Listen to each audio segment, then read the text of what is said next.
Ladies and gentlemen, the story you are about to hear is true. The names have been changed to protect the innocent. Fatima Cigarettes, king size, extra mild and soothing, brings you Dragnet on both radio and television.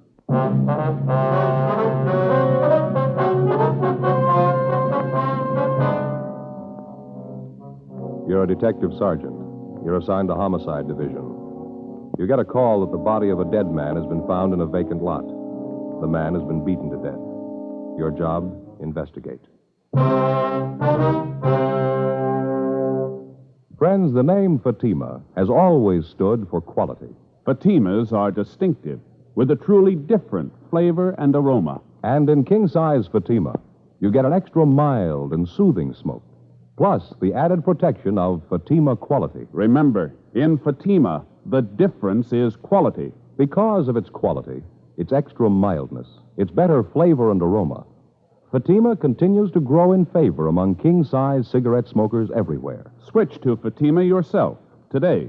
Ask your dealer for Fatima in the bright, sunny yellow pack. King-size Fatima. The difference is quality.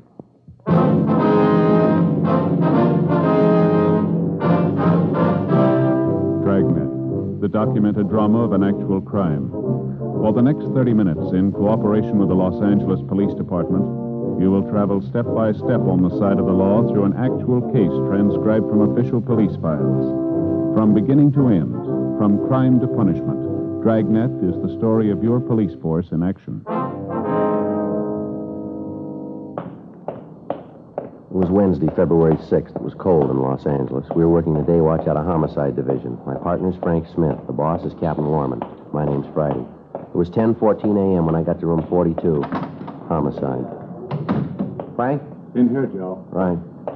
Hi. Morning, Skipper. Joe, Smith says you ran into a bad one out there in Fountain. Yeah, we did. Must have been quite a fight out there. The victim's clothes were pretty well torn up. The ground around the body was all trampled. Wonder we could tell that much. How do you mean? Well, the body was found by a couple of schoolgirls. The vacant lot out there near Fountain and Selma.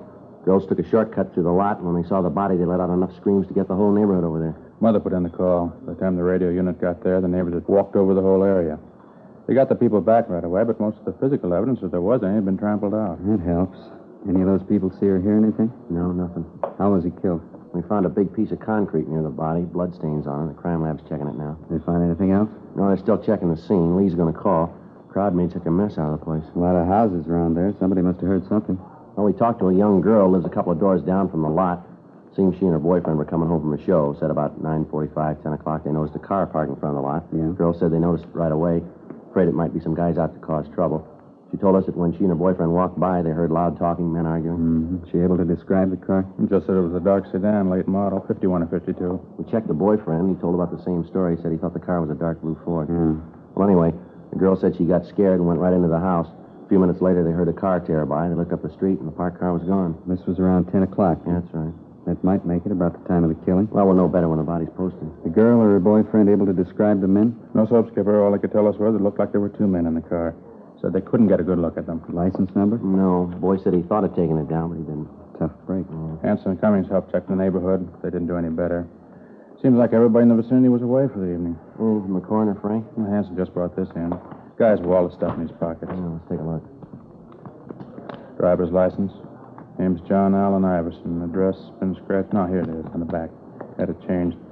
6295 North Serrano Avenue. Height 5'9", born October 2nd, 23. Make it 28, huh? Yeah, that's right. Weight 136, eyes hazel, brown hair. What else is in there? Calendar from an oil company, blank check, picture of a puppy, Dalmatian, huh? Yeah, looks like it, doesn't it? Picture of a woman. Let's see that. Here, wait a minute. Here's a card. Case of accident, please notify Mrs. Alfred Iverson, mother, 6295 Serrano Avenue, Hollywood 98844. Probably her picture. She been notified yet? No, not yet. Keys, comb, nail file, cigarettes, couple of slugs. Good for one play. Match folder. Let me see that, huh? George's Pool and Snooker, Burbank Boulevard. Yeah. Found $13.42 in his pocket. He was wearing a wristwatch, too. Yeah, the watch looked new. It was expensive. Money in the watch still there. Doesn't look like robbery. No, not much. Seems a thief would have taken them anyway. Any ideas on a motive? Well, it's hard to say, Skipper. Could be almost anything. Not much to go on. Lousy thing. Yeah, and it's not getting any better. Yeah? We got to tell his mother now.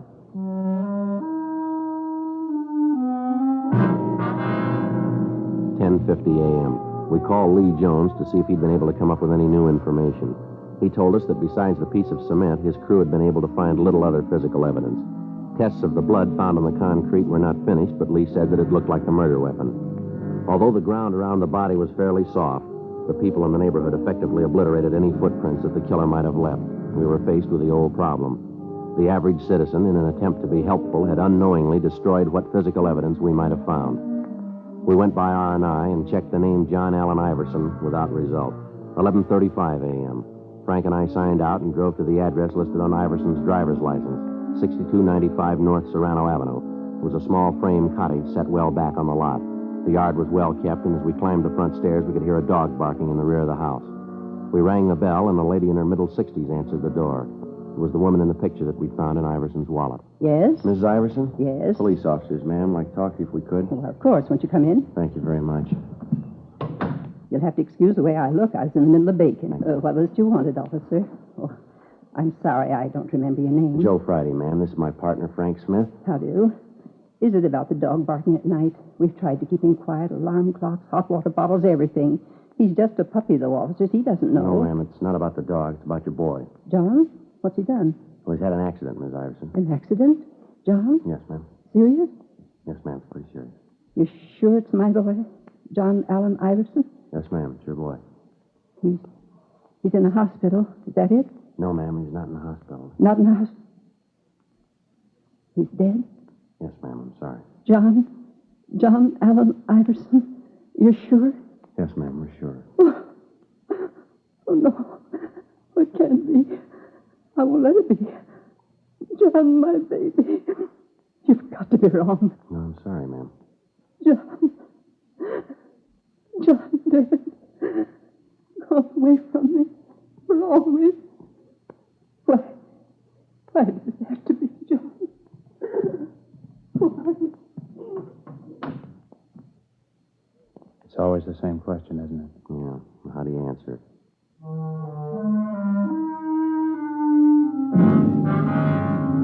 Frank put in a call to Mrs. Iverson's doctor. 5 minutes later, he arrived and gave her a sedative. We asked if we could talk to her, and he told us that it'd be all right if we kept the questioning brief.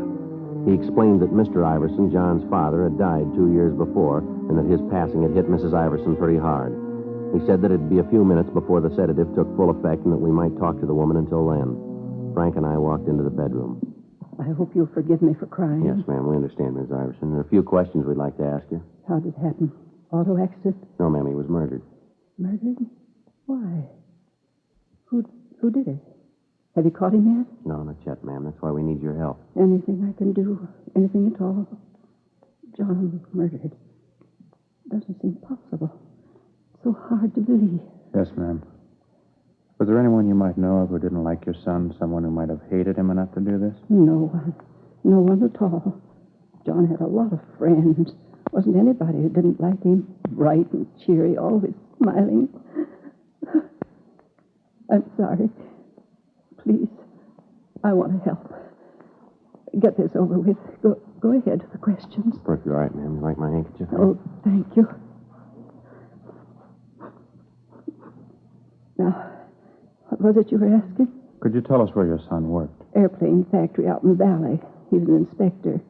Just got a promotion and a raise. He was so proud. First rung of the ladder, he said, on his way up. Mm-hmm. What factory do you work at, ma'am? Webster's. They make parts. John worked the morning shift, midnight to 7 in the morning.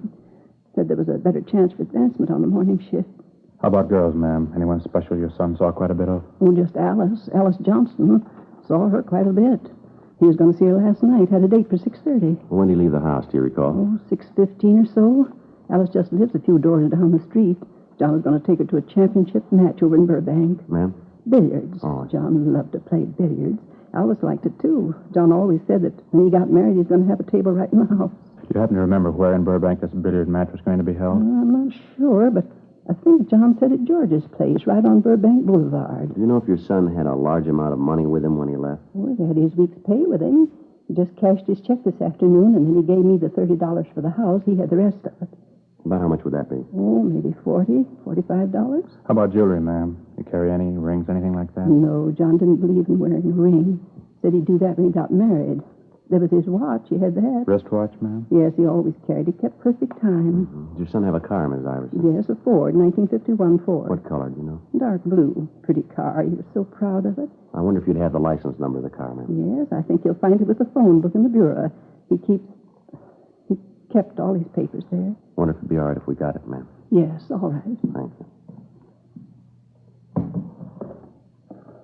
This it, ma'am? Yes, that's it.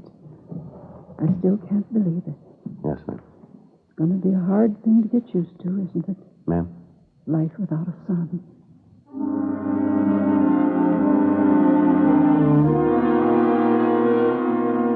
12:40 p.m. Frank and I drove back to the office and checked the license number we'd gotten through DMV. The car was registered to a John Allen Iverson, 6295 North Serrano Avenue. Legal owner, Bank of America. A local and an all-points bulletin were gotten out on the car, all occupants to be held for investigation. In the event the car was found abandoned, a stakeout was to be placed on it and homicide was to be notified. We checked the name Alice Johnstone through R&I, but there was no record on her. 1:50 p.m. Frank and I drove out to her place of employment, an unpainted furniture factory on Ventura Boulevard. We questioned the girl for a good hour, and she explained that John Iverson was usually on time for his dates with her, but the previous night he'd called to say that he'd be a little late. He called several more times and finally said that he was afraid they'd better cancel the date and that he'd call for her in the morning. She told us that she could think of no reason for anyone to be jealous of her spending so much time with Iverson, that he was the only date that she'd had for over a year. She gave us names and addresses of mutual friends to add to the list we already had to check out. 3:05 p.m. Frank and I went for something to eat. Is that all you're going to eat, Frank? Just that little salad? Yeah, Elizabeth's got the idea I ought to cut down on my lunches. Said I'm getting too heavy around the middle. Oh, that's too bad. Chili was good. Yeah, it looks good. Pretty spicy, was it? No, just right. A lot of beef. Uh-huh. Joe, Yeah. you think I'm getting too fat? No, you don't look it to me. When a man gets in his 30s, he's supposed to look a little portly, isn't he? Oh, I don't know, Frank. You couldn't prove by me. Well, I always heard so. My father was pretty heavy. That has a lot to do with it. That's so? Well, sure, you know. It's heredity, that stuff. A lot of beef, huh? Yeah, now look, Frank, why don't you have a bowl of the chili? It doesn't look like it's got too many calories in it. No, it doesn't, does it? Miss? Oh, miss, could I have a bowl of that chili? Some of that coconut cream pie, too. Thanks. Yeah, right away. What do you figure, Joe, about the Iverson? No, I can't figure it. If we could just come up with a motive, it might be easier. Give us some place to start. Yeah. Young kid. Seemed everybody liked him. It looks that way. I've been thinking about that robbery angle. His mother said he left the house with about $45, didn't she? Now, we find him, and he's only got 13 of it left. Where'd the rest go? And that watch. If anybody was going to hold him up, they'd take the watch. They could have gotten something for it. Bigger revenge? Jealousy? I don't know. The girl said there wasn't any reason for that. Look, as soon as you finish your lunch, let's check the place he worked. The guys he worked with, maybe they can give us the answer. It's been done before. Yeah? Iverson. He just got a raise and a promotion. Maybe somebody thought they should have got it. Before we left the lunchroom, we called the list of names into R&I. 3:32 p.m. Frank and I drove out to the aircraft plant where John Iverson had been employed. We checked with the foreman of the shop, the men he worked with, the personnel office, everyone he came in contact with during the day's work. They all gave us the same answer, that they could see no reason why anyone would want to take his life. 4:56 p.m. The list of names we'd given R&I had come back with no make. None of the names had any criminal record. We called the county morgue and found that the coroner had posted the body and that the cause of death was listed as a subarachnoid hemorrhage due to multiple depressed fractures of the skull. Lee Jones had finished the test and was able to tell us that the piece of concrete found at the scene was more than likely the murder weapon. 6:15 p.m. Frank and I drove over to Burbank to George's Pool and Snooker Hall. It was a big place with a lot of neon over the entrance. Inside, there were about 10 tables with a row of theater chairs on each side of the large room. Just off the entrance was a small bar. Except for a man brushing off the table, the place was empty. Hi, what'll it be? Pool, billiards, or snooker? You the manager here? No, I'm not. I kind of run the place, though, when he's not here. Something I can do? We're police officers. My name's Friday. This is my partner, Frank Smith. I do. I'm Sam Howard. Were you on duty here last night, Mr. Howard? Yeah, until about midnight. I leave then. Sometimes when George asks me, I stay on, but I usually shove off about midnight. Why, anything wrong? I can get George on the phone. Do you know a man by the name of Iverson, John Iverson? You ever see him around here? Iverson? There's an awful lot of guys come in here. Hard to tell. What's he look like? He's 5'9", about 136 pounds, brown hair. Likes to play billiards, I understand. John, Yeah, I think I know who you mean. Never knew his last name before, but he comes in here quite a bit. Always plays billiards, 3 cushion. You see him last night? Well, there were an awful lot of people here last night. Had a match, pretty crowded. Well, was he in here last night? Well, yeah, came in, watched the match for a while, then he sat up at the bar, had a couple of beers. Was he drinking with anybody? Let me think. Yeah, he and another guy were talking it up. The other guy was popping for the drink. You know the other man? No, sir. Don't think I ever saw him before. About what time was that? Gee, it's hard to say. I was pretty busy. It's important, Mr. Howard. Like that, huh? Well, I'd say it was 7 o'clock, maybe 7:30. Johnny came in first. He watched the matches for a while. Then when this other guy came in, they both moved to the bar. Stayed there talking till about 9:30, 9:45. Then they walked out together. They were together all evening then? Yeah, near as I can tell. What did this other man look like? Let me think. I'd say he was maybe 36, 37, had kind of dark hair. How tall would you say he was? Oh, about your height, 5'10" or 11. Had on a plaid sport jacket. I noticed that because I've been looking for one like it. You know, sort of Glen plaid, only with more color. Not exactly loud. What color was the jacket? Blue. Real rich blue. Must have cost a fellow a lot. During the conversation, did Iverson and this other man seem to get along all right? Oh, yeah. Even when the fellow lost the bet. What bet? Yeah, they had a bet on a match. The other guy lost, and he had to pay Johnny $10. Didn't have the cash, had to cash a check. You cash it here? Yeah, it was a payroll check. George doesn't like it when we cash personal checks. If they bounce, we have to stand the loss. You think we could locate that check, Mr. Howard? Do you happen to remember the company name on it? No, not right off. I can get it for you. Sir? Well, George wasn't feeling too well today, so he didn't get to the bank. Check's still in the safe. The check was issued from the Kimberly Insurance Company and made out to Martin G. Weber. The endorsement was made by Weber with a notation of his address under the signature. We called the office and had the name run through R&I. There was no record on him. According to the information we'd gotten from Sam Howard, the last time the victim was seen alive at 9:45 p.m., he was in the company of Martin Weber. Frank and I got in the car and drove out to the Kimberly Insurance Company. It was a large building on San Fernando Road. The employees were leaving the building when Frank and I got to the office of the general manager. We asked him about Weber, and he told us that he'd been with the firm for the past 10 years, starting as a runner on the floor and rising to the position of office manager. He told us further that in his entire 10 years of service, Weber had never been late or missed a day's work. However, on that particular morning, he hadn't shown up at all. We called our office and arranged for a stakeout on the building of the insurance company. Frank and I drove out to Weber's home, a modern apartment house in the North Hollywood area. We rang the bell, but there was no answer. We checked with the landlord, and he told us that he hadn't seen Weber the night before. In the company of the manager, we checked Weber's apartment. He was not there, and from what we could see, the bed had not been slept in. In further checking, the manager was able to give us the name and address of Weber's sister, a Mrs. Madge Wilson. We arranged for a stakeout on the apartment. 9:20 p.m. Frank and I drove over to check with his sister. Yes? Ms. Wilson? That's right. Police officers, Ms. Wilson. I'd like to talk to you. My name's Friday. This is my partner, Frank Smith. Come in. But I thought all this had been cleared up. Ma'am? Well, you hear about my brother Martin, aren't you? Well, yes, ma'am. I don't think I understand. Neither do I. It seems to me that you'd spend your time trying to find out why the man did it instead of bothering us. My husband won't like this at all. We're taxpayers. We've got rights. Just a minute, ma'am. I think maybe there's a misunderstanding. Nothing here. of the sort. You're here to talk about Martin, aren't you? Yes, ma'am. No misunderstanding at all. He had an accident. It's up to you to take care of the man who did it. Put him in jail for a long time. I'm sorry, Mrs. Wilson. I'm not sure we know what you're talking about. Well, this is the limit. My poor husband spends practically the whole night filling out forms, and you didn't even take time to read them. I'm talking about Martin's accident. The man who ran him down last night, put him in the hospital, broke his leg. That's what I'm talking about. I've got 2 kids upstairs with bad colds, and I haven't got time to stand around and talk to you. If there's anything else you want to know, you can talk to my husband. He'll tell you. You say your brother was run down by a car last night, ma'am? Yes, last night. And he's in the hospital now? Yes. Now, look, we're only trying to conduct an investigation, ma'am. Could you tell us what time this accident happened and where? All right. It's on the report, if you'd only read it. Yes, ma'am. Martin was on his way home last night. He stepped off the curb out on Burbank Boulevard, and this car came right around the corner and hit him. Broke his leg. Sent him to the hospital. He's been there ever since. He's there now. What time did this happen, ma'am? Do you know? Sure I know. It was 9:45.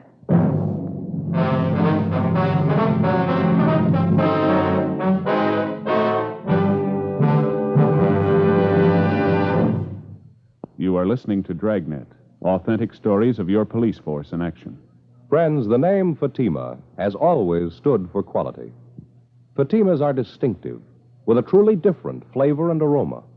And in king-size Fatima, you get an extra mild and soothing smoke, plus the added protection of Fatima quality. Yes, there's a good reason why Fatima continues to grow in favor among king-size cigarette smokers everywhere. In Fatima, the difference is quality. Quality of tobaccos, the finest Turkish and domestic varieties, extra mild and superbly blended to give you a much different, much better flavor and aroma. Quality of manufacture.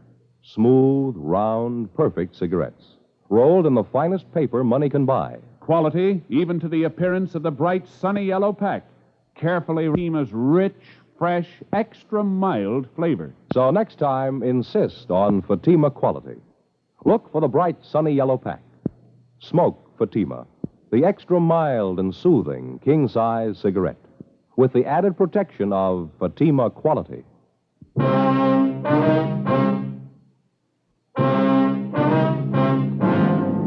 When we explained about John Iverson's death to Mrs. Wilson, she was extremely apologetic about the way she'd acted. She went on to say that her brother did have an appointment with Iverson the night before. We put in a call to Sergeant Erbson of the Accident Record Bureau downtown, and he told us that there was a traffic accident report which listed the time of the accident at 9:46, corroborating the story given us by Mrs. Wilson. Weber had been given emergency treatment at Georgia Street and then transferred to General Hospital. From what Sam Howard had told us, we knew that Iverson had been alive at approximately 9:45 p.m. The deputy coroners fixed the time of death at approximately 10 or 10:30 p.m. The fact that Martin Weber had been run down by a car at 9:46 p.m. seemed to absolve him of any part in the crime. The stakeouts at his place of business and his home were removed. Frank and I drove over to General Hospital to interview Martin Weber. His leg was in traction, but he seemed to be in good spirits. I was on my way home, just stepped off the curb to catch a bus. Next thing I know, I looked up right into a pair of headlights. Almost scared me to death. And whammo, I was on the street, my leg broken. Oh, well, I'm covered. The whole thing won't cost me a cent. Yes, sir. We were talking to Sam Howard over at George's billiard hall. He said you were there with John Iverson last night. That right? Yeah, that's right. Had a talk with old John. Had a big business deal, trying to sell him some insurance. Oh, I didn't know you were a salesman, Mr. Weber. Well, I'm not really. Office manager. I don't like the job. Figured if I could bring in a good sale, the boss might let me have a crack at selling. Well, did Iverson give you any indication that he wanted any insurance? Well, not right off. He's always been worried about his mother, though. You know, if anything should happen to him. Yeah. Anyway, a couple of days ago, one of the pressmen out at the plant where John works was killed. Accident. I thought this might be a good chance to try to sell John some coverage. You know, life. Leave his mother a little something. Yes, sir. Well, old John wasn't an easy one, let me tell you. Told me he wasn't completely sold on insurance yet, and then he said he'd leave it up to the billiard match. Sir? If the championship changed hands, then John would buy some insurance. If it didn't, I had to pay him $10. I lost. Had to cash my paycheck to do it, too. Yeah, those are the breaks, though, aren't they? Lose a sale and then get hit by a car. Say, what's this all about, anyway? Why all the questions about old John? Well, he was killed last night, Mr. Weber. Killed? What do you mean? He was murdered. Well, how'd it happen? That's what we're trying to find out, sir. While you were at the bar with Iverson, did you see him talk to anybody, anyone besides you? No, he made a couple of phone calls, said they were to his girlfriend, but that's about all. Wait a minute. Yeah? When we got outside the bar, there were a couple of guys that came up and talked to him. Had these men been in the bar? Yeah, come to think of it, they were sitting right next to us. When I had to cash that check, I didn't have a pen to endorse it, and one of the guys gave me his to use. You ever seen him before? No, I don't think I ever did. Can you describe the men, Mr. Weber, what they looked like? I didn't pay much attention to him. One of the fellows was a big guy, maybe 6 feet or more, a couple of 100 pounds anyway. How old would you say? Oh, maybe 37, around there. I'd know him if I saw him again. Well, how's that, sir? The scar had a scar right across here on his forehead. Made him look like he was frowning all the time. How about the other man? I'm afraid I can't be of much help there. He was short, 5'5" or 6", heavy, 180 more or less. I think he was wearing a flannel suit. I can't be sure about that. And you saw these men out on the sidewalk with Iverson right after you left the bar, is that right? Yeah. After I told John goodnight, I walked over to the corner. I saw these two fellows come up to John, and from what I could hear, they were asking for a lift someplace. He gave him a ride, did he? I don't know. I saw my bus come and made a run for it. Was there anything else you can tell us about these men that might help? Anything at all? Any little thing you might remember? Gee, not that I can remember. I didn't really pay a lot of attention to them. Just a couple of guys sitting next to us. One of them lent me his pen. Well, how about the pen? Were there any initials on it? No. It was the tall guy, the one with the scar. He loaned it to me. It was one of those plastic things, you know, with a figure that disappears when you turn upside down? I know the kind you mean. I noticed it because I thought it was kind of cute. Anyway, it was put out by a Venetian blind company. It had the name right on it. Can you remember the name? Let me see. Rogers. Rogers Blind Company. All right, fine. Here's our card. If you remember anything else, we'd appreciate a call. Sure thing. Say, you fellas going out to Rogers? Yes, sir? I kind of hate to ask. Yes, sir? You pick up one of those pens for me?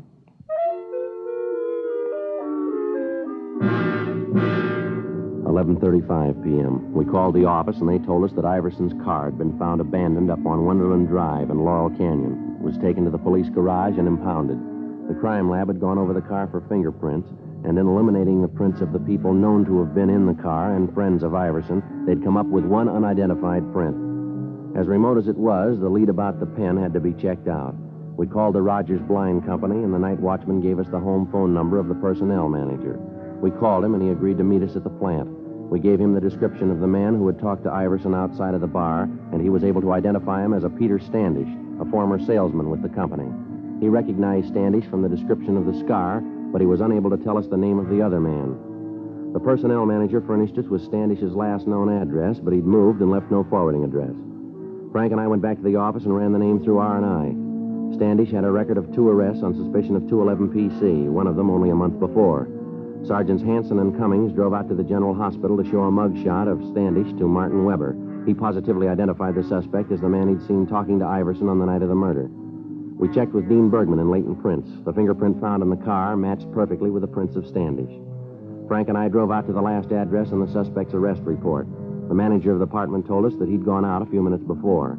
She told us that there was another man living in the apartment with Standish, and the description she gave tallied closely with the one we had of the man seen with Standish in the bar the night of the murder. She informed us that he was registered under the name of Charles Teal.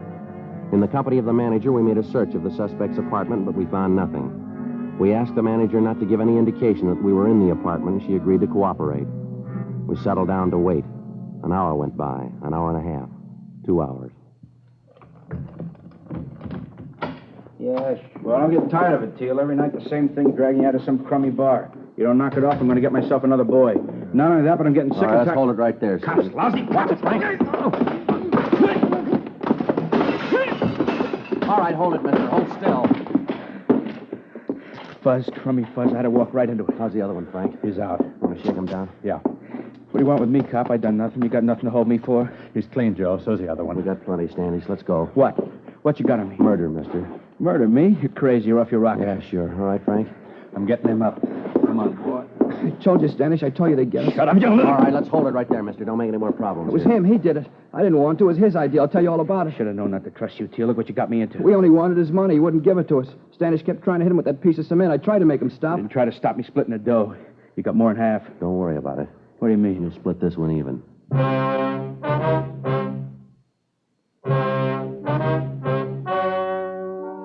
The story you have just heard was true.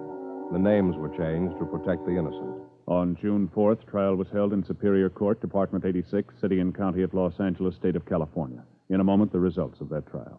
And now, here is our star, Jack Webb. Thank you, George Fenneman. Friends, as we told you earlier, the name Fatima has always stood for quality. That same Fatima quality is the reason why king-size Fatima continues to grow in popularity among smokers everywhere. Try them and see if you don't agree with me. That Fatima gives you an extra mild and soothing smoke, plus the added protection of Fatima quality.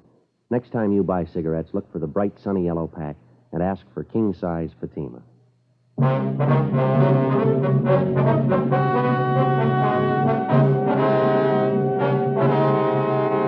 Peter James Standish and Charles Edward Teal were tried and convicted of robbery and murder in the first degree. They were sentenced to life imprisonment. They're now serving their term in the state penitentiary, San Quentin, California.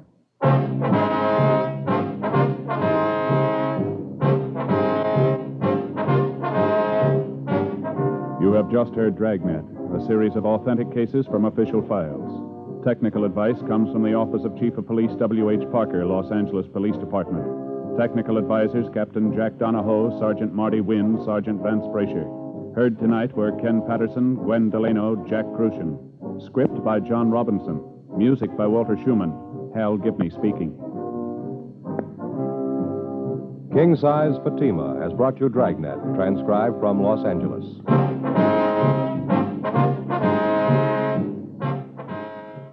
Friday, hear the Mario Lanza Show over NBC.